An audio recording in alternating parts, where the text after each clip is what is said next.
Hi. Welcome back to Movies Recaps. Today I'm presenting a drama film from 2022 titled Lighting Up the Stars. Spoilers are ahead. Be warned and enjoy. The film begins as an alarm on a cell phone echoes throughout a room, rousing a little girl from sleep. The girl then roused her grandmother, who had been sleeping beside her, but despite her frantic efforts, her grandmother remained unresponsive.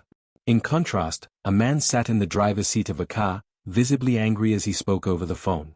The nearly bald man abruptly ended his call and exited his vehicle. He retrieved a greeting board adorned with flowers from the trunk and placed it in an alley. Then, he proceeded down a winding passage and entered a house. Inside, he immediately requested a towel and warm water from a man wearing glasses. Without delay, he used the prepared towel and warm water to cleanse the grandmother's body. Unbeknownst to him, the little girl had been watching her grandmother from earlier. She witnessed the man touching her sleeping grandmother. Emerging from her hiding place, she lunged forward and stabbed the man with a stick. The man then forcibly removed the child and confined her in a room, locking her inside so that she could not cause a disturbance. Afterwards, he resumed his task of attending to the now-deceased grandmother. Once the process was complete, the grandmother's family entered the room while the two mortician-type men departed. Later, the grandmother's daughter-in-law inspected her mother-in-law but found that the ring was missing. In her distress, she summoned the two morticians and thoroughly searched them both. The men took offense and proceeded to demonstrate that they had taken nothing. In a bizarre display, they even removed their shirts, leaving only their pants. Following this, the woman fled. The grandmother's body had been placed in a coffin and was in the process of being loaded into a van parked in front of the alley. Meanwhile, the little girl, named Wu Xiaowen, remained confined. Her cousin informed her that her grandmother was in the coffin. Fueled by recklessness, the girl immediately forced her way out through a window and chased after the van carrying her grandmother.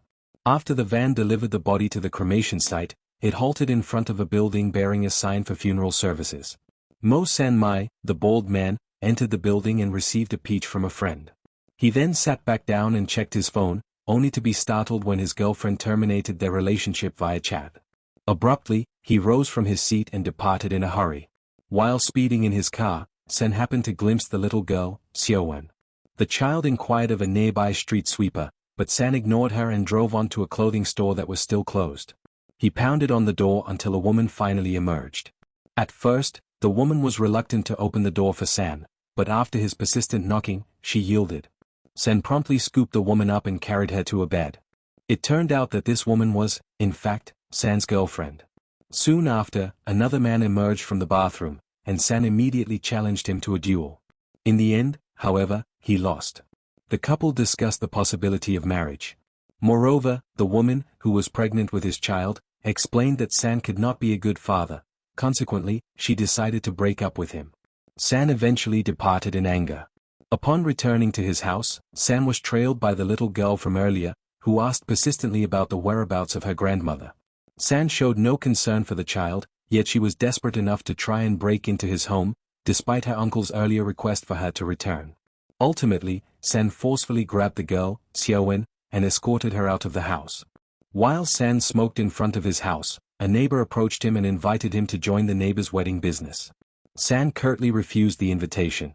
After the neighbor left, San noticed that his own funeral services business sign was weathered, whereas the wedding organizer's sign of his neighbor remained in good condition. That night, as rain fell, San gazed out the window at the nocturnal view and became absorbed in his cigarette. Two of San's friends, aware of his troubled thoughts, mentioned his problems in conversation. Their tone, which San interpreted as mockery, made him uncomfortable. In the midst of their discussion, Xiaowen suddenly reappeared, drenched in sweat and continuously asking San for news about her grandmother. Soon after, Xiaowen's uncle arrived. Apparently, the girl had attempted to flee when he was about to instruct her to leave. The uncle, confused by her reluctance to depart, suddenly devised an idea to entrust Xiaowen to San's care. Initially, San refused, however, his friend with glasses immediately accepted the arrangement when Xiaowen's uncle paid them a sum. They agreed to keep watch over Xiaowen for 3 days. After that period, San's female friend personally took Xiaowen inside. She proceeded to dry Xiaowen's body and changed her clothes, which had been given by her uncle. Xiaowen then ate noodles and requested garlic, a habit she maintained when dining with her grandmother. While eating, Xiaowen accidentally dropped her noodles, but quickly retrieved them. San, noticing this, scolded Xiaowen for handling dirty food. Yet Xiaowen replied that it was acceptable because she recalled her grandmother's advice. After their meal, Xiaowen asked San to play, recalling the games she used to enjoy with her grandmother. Before they began playing, San glanced at a gold ring near Xiaowen and proposed using it as the betting item.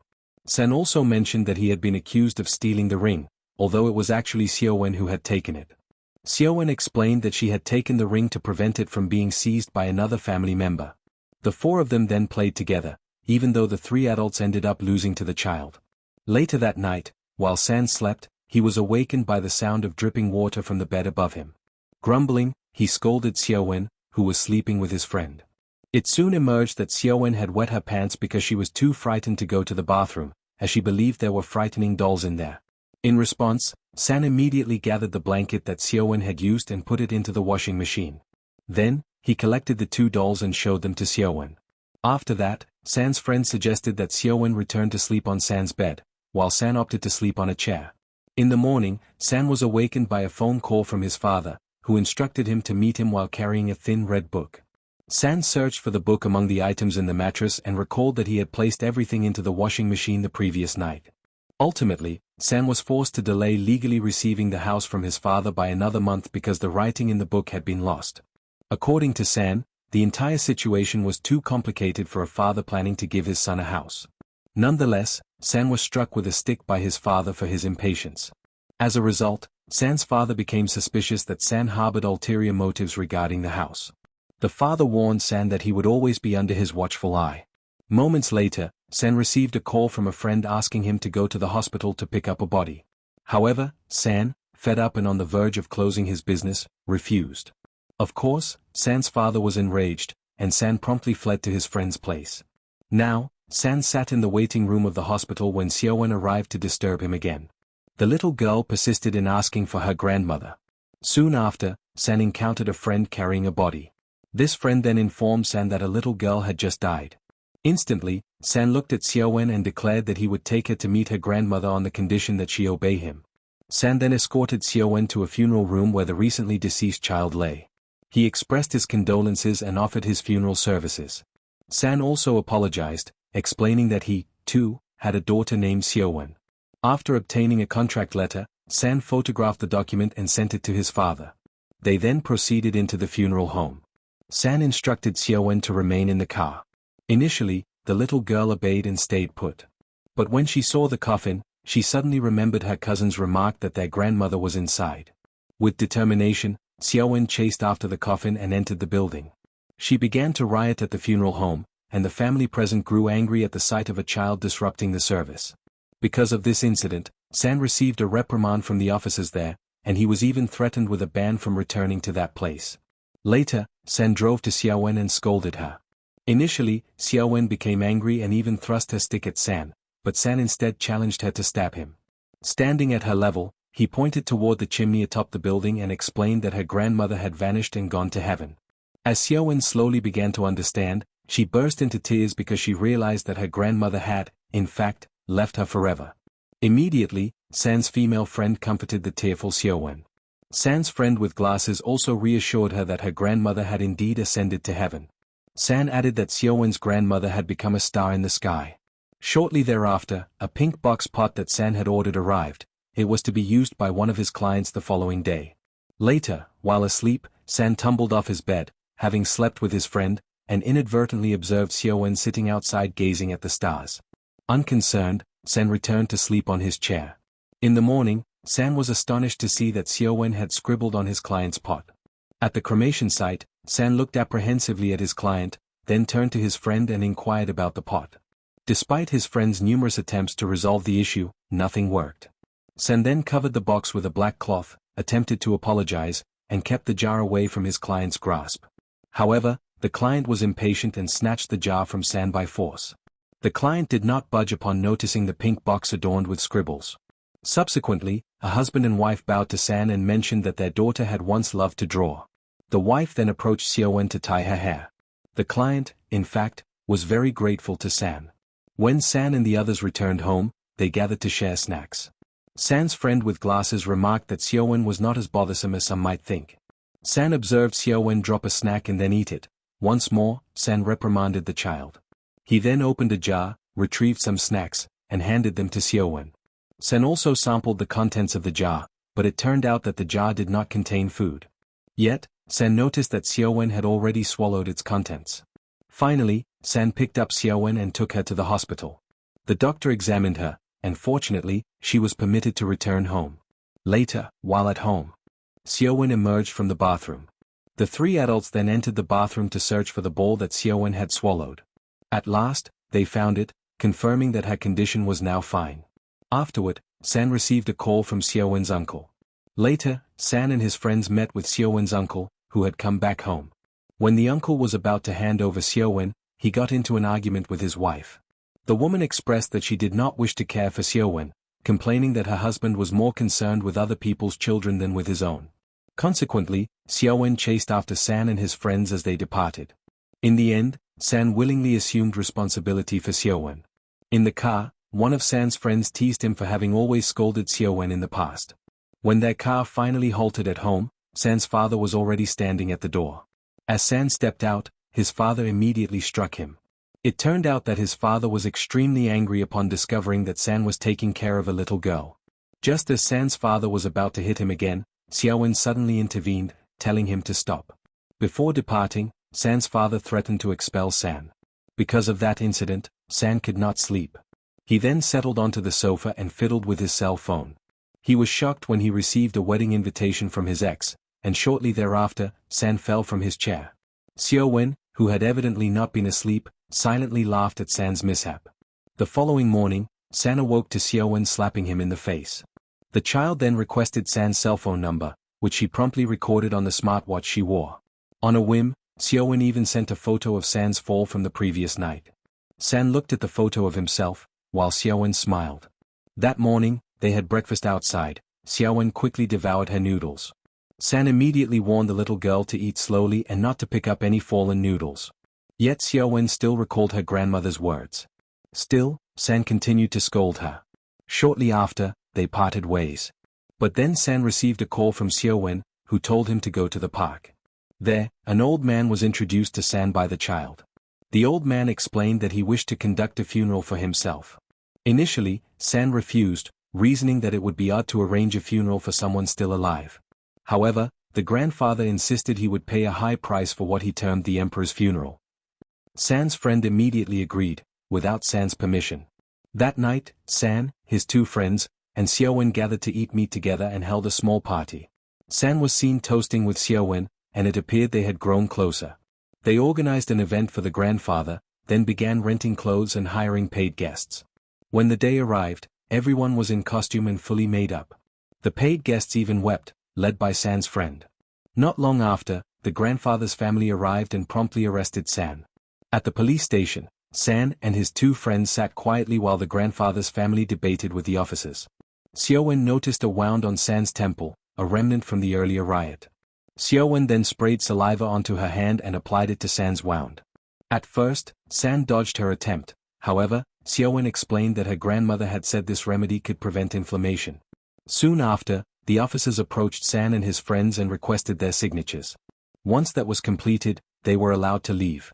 While descending the stairs, San encountered the grandfather. The old man explained that he had deliberately spent his money to ensure his family would not quarrel over it. The grandfather also mentioned that if he had known Xiaowen's grandmother, he would have acted differently, and he thanked San on her behalf. Upon returning home, San was shocked by his father's actions, which had destroyed everything. His father had broken a window and was furious with San for conducting a funeral for someone who was still living. Once again, Xiaowen defended San, telling his father that the fault lay with her. Then, San suddenly poured out his heart, confessing that his father had always been wrong in his ways. Because of this, San's older sister slapped him and immediately demanded that their father leave San alone, leaving San teary-eyed. That night, San repaired Xiaowen's broken stick. Soon after, Xiaowen burst into tears. Perplexed, San asked the girl why she was crying. Xiaowen said she was sad because she always caused trouble for San. Hearing this, San comforted the child and then told her to go to sleep, promising that the stars would visit her dreams as her grandmother. Later, Xiaowen requested San's help to fix her broken smartwatch. San accepted a red square clock from the girl and then drew a temporary clock on her hand. In the morning, Xiaowen observed the neighbor's son, who was the same age as her, reciting poetry aloud. San promptly called Xiaowen in for breakfast. At that moment, San thought it was time for Xiaowen to begin school. When San set out to enroll Xiaowen, he went to speak with her uncle. San questioned Xiaowen's parents, but it turned out that her mother had died, and they were uncertain about who her father was. Xiaowen's uncle cried in disappointment. In the end, San decided that he would be the one to send Xiaowen to school. However, Xiaowen required a married guardian, while San, being single, was ineligible for adoption. Afterward, San visited his female friend's house. Her friend, aware that San was wearing perfume, drew closer to him. But not long after, San's male friend emerged from the bathroom. They then admitted that they had secretly married all along. San could only laugh, though he was also relieved that his two friends would become Xiaowen's legal guardians. While at school, Xiaowen refused to enter and was eventually carried in by San by force. After dropping her off, San took Xiaowen's watch to the service center. When Xiaowen returned home from school, San returned her the smartwatch. Xiaowen then asked if her grandmother's voice still resided on the watch. Learning that she would never again hear her grandmother's voice made her sad, but San comforted her by saying that he could work miracles. While San was leafing through an old book, his ex-girlfriend appeared and announced that her husband had died in an accident. His body had been shattered, and she pleaded with San for help. San refused firmly until, finally, Xiaowen pulled him by force toward the park. There, San's father was seen dancing with women. Xiaowen implored San to speak with his father, and San explained that he needed his father's involvement for his business. Eventually, San's father agreed, and now San found himself facing the decomposed corpse of his ex-lover's husband. Overwhelmed, he nearly vomited and wept at the sight, but his father pushed him onward and assured him that he could manage it. San began reassembling the corpse according to his father's instructions and succeeded. When his ex-girlfriend expressed gratitude, his father suddenly collapsed and passed out. San's sister became furious with him for having given their father alcohol, which led to his collapse. After hearing his sister's reproach, San asked his father's permission to visit Xiaowen's school. While his son was away, San's father secretly felt pleased that his son was beginning to care. At school, San witnessed Xiaowen perform with the neighbor's son. They staged a drama as if the boy's mother had died. The mother immediately dragged her son off stage, and San along with his two friends were reprimanded by Xiaowen's teacher. The teacher then displayed Xiaowen's funeral painting, which deeply troubled her. San approached the silent Xiaowen. Later, when San returned home from visiting his father, he found Xiaowen studying in a dark room illuminated only by a desk lamp. San immediately switched on the main light, and when Xiaowen saw him approaching, she welcomed him happily. Days passed. San continued with his funeral service activities while Xiaowen attended school. Occasionally, they played together and even spent a vacation at the beach. Meanwhile, San still tried to obtain a recording of Xiaowen's grandmother's voice. He consulted IT experts and eventually acquired the tape, which had been stored on a flash drive. Xiaowen was astonished to return home and find that the house had been transformed. It was now tidier and decorated with birthday wishes just for her. San was there too, though he kept his hands hidden. He then handed Xiaowen her tiger doll, left over from her grandmother. Xiaowen felt immense joy because her tiger doll now looked much improved. San instructed Xiaowen to press the tiger's tail, and when she did, she could hear her grandmother's voice. Shocked, she burst into tears of joy. San had truly done his best for Xiaowen. Overcome with emotion, Xiaowen hugged San, and tears welled in his eyes as well. San took Xiaowen to school, and on his way back he was intercepted by Xiaowen's uncle and a woman who was not his wife. Xiaowen's uncle explained that the woman was, in fact, Xiaowen's biological mother. San refused to believe it and accused them of lying. Xiaowen's uncle, weary of the constant issue, eventually left. The woman then proved her identity as Xiaowen's biological mother by detailing how Xiaowen was born. Still, San simply walked away. At night, San tied Xiaowen's hair and asked her about her mother. Xiaowen replied that she had no mother, and then she went straight to bed. Shortly afterward, the woman who claimed to be Xiaowen's mother returned. San told her that he could not make decisions alone because his two friends were also involved in taking care of Xiaowen. When the woman knelt and asked him to care for Xiaowen for 3 days, San eventually agreed. During those 3 days, San made full use of his time with Xiaowen. He cooked plenty of food for her, and everyone at the dinner table appeared happy. Yet, San noticed that he looked unhappy, and Xiaowen directly asked him about it. San immediately masked his feelings, not wishing to worry the child. Xiaowen then said that the next day there would be a parents' meeting. Although 3 people had expressed interest in attending, Xiaowen only needed one person, so in the end, San joined the meeting. At Xiaowen's school, San participated in a competition that involved both a parent and child. He even performed a fan dance that entertained the other children. In the end, the parents sat facing their child as Xiaowen presented a self-portrait of San that she had painted. Xiaowen thanked San, explaining that thanks to him, she was no longer afraid of losing her grandmother because she now had a father. That night, San tied Xiaowen's hair again and asked her to state her father's name, address, and telephone number. Xiaowen answered every question correctly, though she protested with a sleepy tone. The little girl then went to sleep, and soon after, it began to rain. Xiaowen's biological mother arrived by taxi. San helped carry Xiaowen into the taxi under the protection of Xiaowen's mother. San also handed over Xiaowen's belongings and warned her mother to take good care of the child. He even specified how Xiaowen preferred to sleep, showing how protective he was. Because of an earlier argument between them, Xiaowen woke up and called San father. But eventually, the taxi departed. San still could not bear to let the little girl go, so he chased after Xiaowen in the rain. However, San's strength was insufficient, and he eventually stopped in the middle of the road. The next day, San simply lay down while listening to what his friends said, and soon an argument erupted over Xiaowen's departure. Not long after, San received news that his father had died. At that moment, San was devastated by the loss of both his father and Xiaowen. San cared for his father until after the cremation. His sister wanted to bury their father's ashes, but San refused, arguing that it did not align with their father's will. He then took the ashes away with the help of his friends. San transported the ashes to the beach, placed them in a tube, and burned the wick. They then ran away, and the ashes disappeared as fireworks exploded in the sky. San finally understood his father's intention of not having an extravagant funeral. While driving home, San received a call informing him that Xiaowen was missing. He searched everywhere for the child until late into the night. As he was returning home to rest, he heard a scream from behind him. San immediately scolded Xiaowen. The little girl pouted and declared that she would never get lost because she remembered her father's name, address, and telephone number.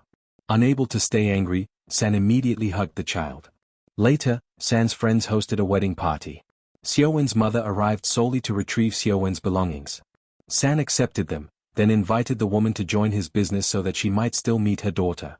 That night, they all sat together outside, gazing up at the stars. There you have it. What did you think of that movie? Like and subscribe and share your thoughts in the comments section. See you next for more fun recaps.